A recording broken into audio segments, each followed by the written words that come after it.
ಗುಡಿಬಂಡೆ ಪಟ್ಟಣದ ಪ್ರವಾಸಿ ಮಂದಿರದಲ್ಲಿ ಇಂದು ಕರ್ನಾಟಕ ಕಾರ್ಯನಿರತ ಪತ್ರಕರ್ತರ ಧ್ವನಿ ಸಂಘದ ಗುಡಿಬಂಡೆ ತಾಲೂಕು ಘಟಕದ ನೂತನ ಪದಾಧಿಕಾರಿಗಳ ಆಯ್ಕೆ ಸಭೆ ಭಾವಪೂರ್ಣ ವಾತಾವರಣದಲ್ಲಿ ನಡೆಯಿತು. ಸಂಘದ ರಾಜ್ಯಾಧ್ಯಕ್ಷರಾದ ಬಾಂಗ್ಲೆ ಮಲ್ಲಿಕಾರ್ಜುನ ಅವರ ಆಶಯದಂತೆ ಹಾಗೂ ಜಿಲ್ಲಾಧ್ಯಕ್ಷರಾದ ಮುದ್ದುಕೃಷ್ಣ ಅವರ ನೇತೃತ್ವದಲ್ಲಿ ಈ ಮಹತ್ವದ ಸಭೆಯನ್ನು ಆಯೋಜಿಸಲಾಗಿತ್ತು. ಸಭೆಯಲ್ಲಿ ಜಿಲ್ಲಾ ಮಟ್ಟದ ಪದಾಧಿಕಾರಿಗಳು, ತಾಲೂಕು ಮಟ್ಟದ ಪತ್ರಕರ್ತರು ಹಾಗೂ ಸಾರ್ವಜನಿಕರ ಸಮ್ಮುಖದಲ್ಲಿ ಸಂಘದ ಮುಂದಿನ ಕಾರ್ಯಯೋಜನೆಗಳ ಬಗ್ಗೆ ಚರ್ಚೆ ನಡೆಸಲಾಯಿತು. ಪತ್ರಕರ್ತರು ಸಮಾಜದ ಕಣ್ಣು ಮತ್ತು ಕಿವಿಯಾಗಿದ್ದು, ಸತ್ಯ, ನ್ಯಾಯ ಹಾಗೂ ಜನಪರ ಹೋರಾಟಗಳಲ್ಲಿ ಸದಾ ಮುಂಚೂಣಿಯಲ್ಲಿ ನಿಲ್ಲಬೇಕು ಎಂಬುದೇ ಸಂಘದ ಧ್ಯೇಯವಾಗಬೇಕು ಎಂದು ಜಿಲ್ಲಾ ಪದಾಧಿಕಾರಿಗಳು ಅಭಿಪ್ರಾಯ ವ್ಯಕ್ತಪಡಿಸಿದ್ದಾರೆ. ಈ ಸಭೆಯಲ್ಲಿ ಗುಡಿಬಂಡೆ ತಾಲೂಕು ಕರ್ನಾಟಕ ಕಾರ್ಯನಿರತ ಪತ್ರಕರ್ತರ ಧ್ವನಿ ಸಂಘದ ನೂತನ ಪದಾಧಿಕಾರಿಗಳನ್ನು ಏಕಮತದಿಂದ ಆಯ್ಕೆ ಮಾಡಲಾಯಿತು. ತಾಲೂಕು ಅಧ್ಯಕ್ಷರಾಗಿ ಮೊಹಮ್ಮದ್ ನಾಸೀರ್ ಅವರನ್ನು ಆಯ್ಕೆ ಮಾಡಲಾಯಿತು. ಕಾರ್ಯದರ್ಶಿಯಾಗಿ ಮಹೇಶ್, ಉಪಾಧ್ಯಕ್ಷರಾಗಿ ಎಸ್ಎನ್ ಆಂಜನಪ್ಪ, ಖಜಾಂಚಿಯಾಗಿ ಸತೀಶ್ ಬಾಬು ಎ ಹಾಗೂ ಸಂಘಟನಾ ಕಾರ್ಯದರ್ಶಿಯಾಗಿ ಕೃಷ್ಣಾರೆಡ್ಡಿ ಅವರನ್ನು ನೇಮಕ ಮಾಡಲಾಯಿತು. ನೂತನ ಪದಾಧಿಕಾರಿಗಳಿಗೆ ಅಭಿನಂದನೆ ಸಲ್ಲಿಸಿದ ಜಿಲ್ಲಾಧ್ಯಕ್ಷ ಮುದ್ದುಕೃಷ್ಣ ಅವರು ಮಾತನಾಡಿ, ಮುಂದಿನ ದಿನಗಳಲ್ಲಿ ಸಂಘವು ಬಡವರು, ರೈತರು, ಕಾರ್ಮಿಕರು ಹಾಗೂ ಜನಸಾಮಾನ್ಯರ ಸಮಸ್ಯೆಗಳಿಗೆ ಸ್ಪಂದಿಸುವ ವೇದಿಕೆಯಾಗಬೇಕು.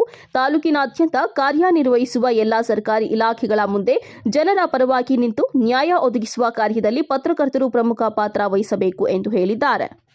ನೂತನವಾಗಿ ಆಯ್ಕೆಯಾದ ತಾಲೂಕು ಅಧ್ಯಕ್ಷ ಮೊಹಮ್ಮದ್ ನಾಸೀರ್ ಅವರು ಮಾತನಾಡಿ, ಸಂಘದ ಮೇಲೆ ಇಡಲಾಗಿರುವ ನಂಬಿಕೆಯನ್ನು ಕಾಪಾಡುವ ಜವಾಬ್ದಾರಿ ನಮ್ಮ ಮೇಲಿದೆ. ತಾಲೂಕಿನ ಎಲ್ಲ ಪತ್ರಕರ್ತರನ್ನ ಒಂದೇ ವೇದಿಕೆಯಲ್ಲಿ ಒಗ್ಗೂಡಿಸಿ ಅವರ ಸಮಸ್ಯೆಗಳಿಗೆ ಪರಿಹಾರ ಕಂಡುಕೊಳ್ಳುವ ಜೊತೆಗೆ ಸಾರ್ವಜನಿಕರ ಹಿತಕ್ಕಾಗಿ ನಿರಂತರವಾಗಿ ಕೆಲಸ ಮಾಡುವುದಾಗಿ ಭರವಸೆ ನೀಡಿದ್ದಾರೆ. ಕಾರ್ಯಕ್ರಮದಲ್ಲಿ ಜಿಲ್ಲಾ ಸದಸ್ಯ ನರಸಿಂಹಮೂರ್ತಿ, ತಾಲೂಕಿನ ನೂತನ ಪದಾಧಿಕಾರಿಗಳು, ಹಿರಿಯ ಹಾಗೂ ಕಿರಿಯ ಪತ್ರಕರ್ತರು ಹಾಗೂ ಪಟ್ಟಣದ ಸಾರ್ವಜನಿಕರು ಭಾಗವಹಿಸಿದರು. ಸಭೆಯ ಕೊನೆಯಲ್ಲಿ ನೂತನ ಪದಾಧಿಕಾರಿಗಳಿಗೆ ಶುಭಾಶಯಗಳನ್ನು ಕೋರಲಾಯಿತು. ವರದಿ ಸತೀಶ್ ಬಾಬು ಎ, ನಂದಿ ಟಿವಿ, ಗುಡಿಬಂಡೆ. 22ರಲ್ಲಿ ಈ ಸ್ಥಾಪನೆ ಆಗಿದೆ. ಅತಿ ಶೀಘ್ರದಲ್ಲೇ ಕಡಿಮೆ ಇದರಲ್ಲಿ ಈ ಸಂಘಟನೆ ತುಂಬಾ ಬೆಳವಣಿಗೆ ಹೊಂದ್ತಾ ಇದೆ. ಸಂಘಟನೆಯ ಧ್ಯೇಯೋದ್ದೇಶಗಳು ಮೇನು ಪತ್ರಕರ್ತರ ಮಕ್ಕಳಿಗೆ ಪ್ರೋತ್ಸಾಹ ಗುರುತಿಸಿ ಅವರಿಗೆ ಸರ್ಕಾರದಿಂದ ಬರುವ ಸೌಲಭ್ಯಗಳು, ಪತ್ರಕರ್ತರಿಗೆ ಒಂದು ಸೌಲಭ್ಯಗಳು ಮತ್ತೆ ಪತ್ರಕರ್ತರ ಜೀವನ ಶೈಲಿಯಲ್ಲಿ ಅವರ ಕುಂದುಕೊರತೆಗಳ ಬಗ್ಗೆ ಅವರು ಸಾಮಾಜಿಕ ಬಂಗ್ಲೆ ಮಲ್ಲಿಕಾರ್ಜುನ ತುಂಬಾ ಯೋಚನೆ ಮಾಡಿ ಸರ್ಕಾರದಲ್ಲಿ ಒಂದು ಚಾಲೆಂಜ್ ಆಗಿ ತಗೊಂಡು ಅವರು ಬೆಳವಣಿಗೆ ಮಾಡ್ತಾರೆ. ನಮ್ಮ ಕರ್ನಾಟಕದಲ್ಲಿ ಈ ಪತ್ರಕರ್ತರು ಸುಮಾರು 12,000ರಿಂದ 15,000 ಜನ ಕಾರ್ಯನಿರ್ವಹಿಸ್ತಾ ಇದ್ದಾರೆ.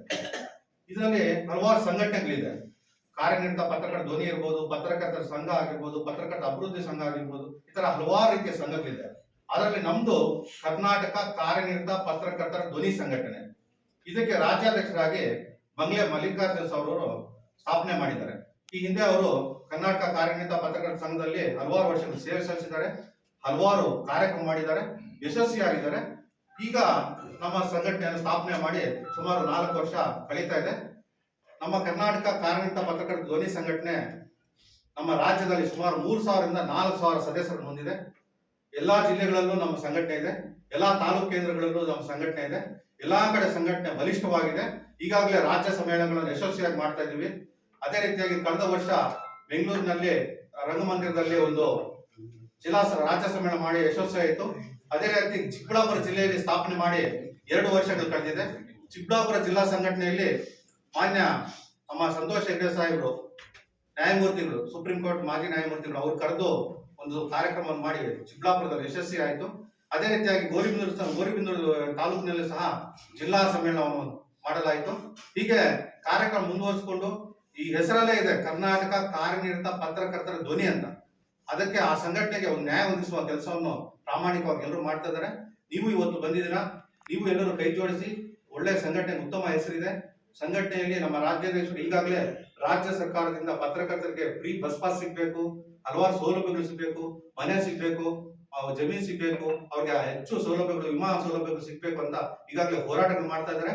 ಈ ಕರ್ನಾಟಕ ಪತ್ರಕರ್ತರ ಕಾರ್ಯನಿರತ ಪತ್ರಕರ್ತರ ಧ್ವನಿಯಲ್ಲಿ ಗುಡಿಬಂಡೆ ತಾಲೂಕನ್ನ ಗುರುತಿಸಿ, ಅದರಲ್ಲಿನೂ ನಮಗೆ ನಮ್ಮ ಪತ್ರಕರ್ತರು ಕೆಲವರು ಇದ್ರು, ಇಲ್ಲಿ ಸದಸ್ಯತೆ ಇಲ್ಲದೆ ಸುಮಾರು ವರ್ಷಗಳಿಂದ ಕೆಲಸ ಮಾಡ್ಕೊಂಡು ಬರ್ತಾ ಇದ್ವಿ.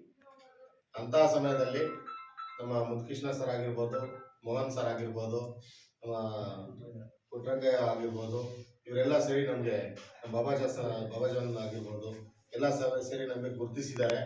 ಇನ್ನೊಂದು ಸಂತೋಷದ ವಿಷಯ ಏನಂದ್ರೆ, ಅಧ್ಯಕ್ಷರ ಸ್ಥಾನ ನನಗೂ ಕೊಟ್ಟಿದ್ದಾರೆ. ಅಧ್ಯಕ್ಷ ಅಂದ್ರೆ ಬರೀ ಅಧ್ಯಕ್ಷ ಸ್ಥಾನ ಪಡ್ಕೊಂಡು ಅವರು ಸುಮ್ಮನೆ ಓಡಾಡ್ಕೊಂಡು ಇರೋದಲ್ಲ. ಒಂದು ಜವಾಬ್ದಾರಿ, ನಮ್ಮ ತಾಲೂಕಿನ ಜವಾಬ್ದಾರಿ ನನಗೆ ಕೊಟ್ಟಿರ್ತಾರೆ. ಅದೇ ರೀತಿ ನಮ್ಮ ಮಹೇಶ್ ಕುಮಾರ್ಗೆ ಕಾರ್ಯದರ್ಶಿ ಅಂತ ಮಾಡಿದ್ದಾರೆ. ಎಲ್ಲರಿಗೂ ಒಂದೊಂದು ಸ್ಥಾನ ಕೊಟ್ಟಿದ್ದಾರೆ. ನಾವು ನಮ್ಮ ಅಣ್ಣವ್ರ ಮುಂದೆ, ನಮ್ಮ ಅಧ್ಯಕ್ಷರ ಮುಂದೆ ಎಲ್ಲ ನಾನು ಹೇಳಕ್ಕೆ ಇಷ್ಟಪಡ್ತೀನಿ, ನೀವು ಏನು ನಮ್ಮ ಮೇಲೆ ಭರವಸೆ ಕೊಟ್ಟು ಆ ಸ್ಥಾನ ನಮಗೆ ಕೊಟ್ಟಿದ್ದೀರಾ, ಆ ಜವಾಬ್ದಾರಿಯನ್ನು ನಾವು ನಿಭಾಯಿಸ್ತೀವಿ. ಆ 3 ವರ್ಷ ಕಾಲನೂ ನಾವು ಒಳ್ಳೆ ಕೆಲಸ ಮಾಡ್ಕೊಂಡು ಹೋಗ್ತೀವಿ. ಅದ್ರ ಜೊತೆಗೆ ನಿಮ್ಮೆಲ್ಲರ ಆಶೀರ್ವಾದ ನಮ್ಮಿರಲಿ ಅಂತ, ನಮ್ಮ ಮೇಲೆ ಇರಲಿ ಅಂತ ನಾನು ಹೇಳಕ್ಕೆ ಇಷ್ಟಪಡ್ತೀನಿ.